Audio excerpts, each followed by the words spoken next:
নমস্কার বন্ধুরা, পিঙ্কি কিচেনের সবাইকে স্বাগত। আজ তোমাদের সাথে মটর ডাল দিয়ে একটা সুস্বাদু নিরামিষ রেসিপি শেয়ার করব। ভিডিওটা সম্পূর্ণ দেখার অনুরোধ রইল বন্ধুরা। তার জন্য এখানে ফুলকপি নিয়ে নিয়েছি। ফুলকপির ডাঁটাগুলো কেটে বাদ দিয়ে ফুলটা নিয়েছি। আর আগে থেকে মটর ডাল 2 ঘন্টা আমি ভিজিয়ে রেখেছিলাম। গ্যাসের মধ্যে কড়াই বসিয়ে জল গরম করতে দিয়ে দিয়েছিলাম। জলটা গরম হয়ে গেছে, জলের মধ্যে আমি ফুলকপিগুলো দিয়ে দিলাম। তার উপরে দিয়ে দিলাম সামান্য পরিমাণে একটু নুন। ফুলকপিটা সামান্য ভাপিয়ে নিয়ে জলটা ফেলে দিয়ে ফুলকপির ফুলগুলোকে আমি মিক্সিতে পেস্ট করে নিয়েছি। তোমরা চাইলে গ্রেডারের সাহায্যে গ্রেড করে নিতে পারো। এবার ওই ফুলকপির পেস্টটার মধ্যে দিয়ে দিলাম সামান্য গোটা জিরে, হাফ চামচ হলুদের গুঁড়ো, হাফ চামচ লাল লঙ্কার গুঁড়ো, এটা সম্পূর্ণ ঝালের জন্য, 3 থেকে 4 চামচ মতো নারকেল কুড়ো, দিয়ে দিলাম স্বাদ মতো নুন, আর দিয়ে দিচ্ছি বেশ কিছুটা পরিমাণে ধনেপাতা কুচি। এবারে হাত দিয়ে খুব ভালো করে এটাকে আমি মাখিয়ে নিচ্ছি।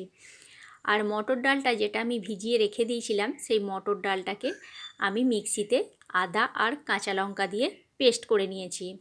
সেই মটর ডাল বাটাটা আমি এর মধ্যে দিয়ে দিচ্ছি। দিয়ে খুব ভালো করে হাত দিয়ে আবারও একবার মাখিয়ে নিচ্ছি। যদি মনে হয় ডাল বাটার সময় একটু পাতলা হয়ে গেছে, তাহলে 2 চামচ মতো বেসন দিয়ে দেবেন, তাহলে কিন্তু টান টান হয়ে যাবে।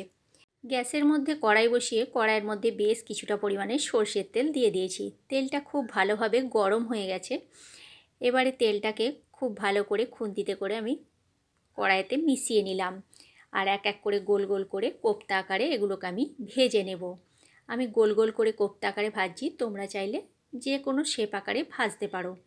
আমি এখানে গোল করেই ভাজছি। যে সকল বন্ধুরা ইউটিউব থেকে আমার ভিডিওটা দেখছো, তারা আমার চ্যানেলটা সাবস্ক্রাইব করে পাশে থাকা বেল আইকনটা প্রেস করে দিও। তাহলে কি হবে, যখন কোনো নিত্য নতুন আমি ভিডিও আপলোড করব, সাথে সাথে নোটিফিকেশান তোমাদের কাছে পৌঁছে যাবে, তোমরা ভিডিওটি দেখতে পাবে। আর ফেসবুক পেজ থেকে দেখে থাকলে আমার পেজটি ফলো করে নিও। দেখো লাল লাল করে আমি এখানে ভেজে নিয়েছি। ভেজে এবারে তুলে নিলাম। বাকি যেটুকু আছে সেগুলো আমি একইভাবে ভেজে তুলে নেব। সবগুলো আমার এখানে ভাজা হয়ে গেছে। ভাজা হয়ে যাওয়ার পর ওই তেলের মধ্যে দিয়ে দিলাম 2টো ছোটো এলাচ, 1 টুকরো দারচিনি আর সামান্য পরিমাণে একটু গোটা জিরে।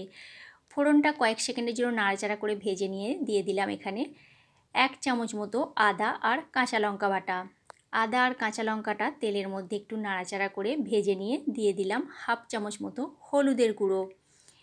হলুদের গুঁড়োটা দিয়ে এবারে খুব ভালো করে একটু তেলের মধ্যে নাড়াচাড়া করে নিচ্ছি, যাতে আদার কাঁচা গন্ধটা চলে যায়। আদাটা ভেজে নেওয়ার পর দিয়ে দিলাম এখানে 2টো মিডিয়াম সাইজের টমেটোকে আমি পেস্ট করে রেখেছিলাম, সেই টমেটো পেস্টটা এর মধ্যে দিয়ে দিলাম।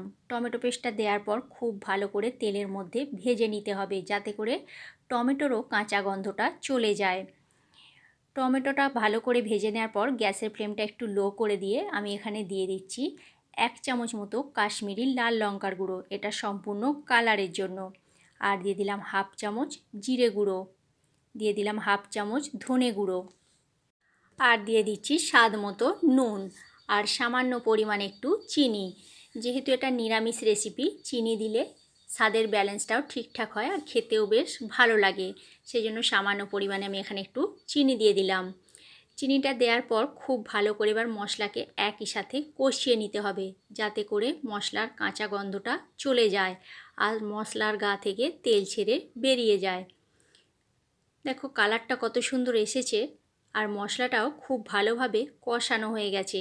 মশলার গা থেকে তেল ছাড়তে শুরু করে দিয়েছে।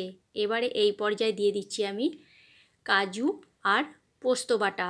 এখানে আমি 6-7খানা কাজু আর 2 চামচ পোস্তকে বেটে রেখেছিলাম, সেই কাজু পোস্ত বাটাটা দিয়ে দিলাম। কাজু পোস্ত বাটাটা দিয়ে খুব ভালো করে মশলার সাথে আবারও কষিয়ে নিলাম। কষানোর পরে দিয়ে দিচ্ছি বেশ কিছুটা পরিমাণে জল। আমি বাটিটা ধুয়েই এখানে 1 বাটি মতো জল দিয়ে দিলাম। জলটা দিয়ে খুব ভালো করে মিশিয়ে নিয়েছি। এই রেসিপিটা গরম ভাতের সাথে নিরামিষের দিনে অসাধারণ খেতে লাগে বন্ধুরা, কিংবা ফ্রায়েড রাইস পোলাওয়ের সাথেও ভালো লাগবে। ঝোল ফুটতে শুরু করে দিয়েছে।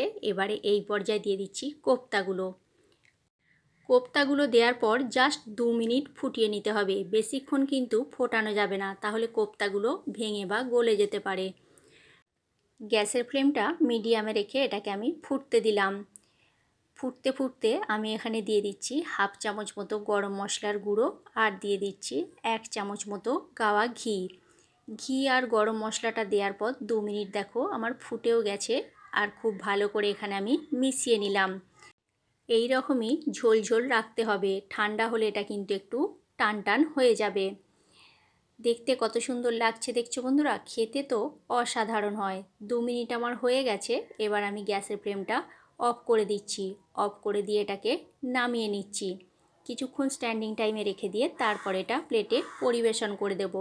তাহলে কেমন লাগলো তোমাদের এই নিরামিষ মটর ডালের রেসিপিটা? অবশ্যই কমেন্ট করে কমেন্ট বক্সে জানিও তোমরা। রেসিপি ভালো লাগলে একটা শেয়ার করে দিও। আজকের মতো তাহলে এইখানেই, নেক্সট ভিডিওতে দেখা হচ্ছে।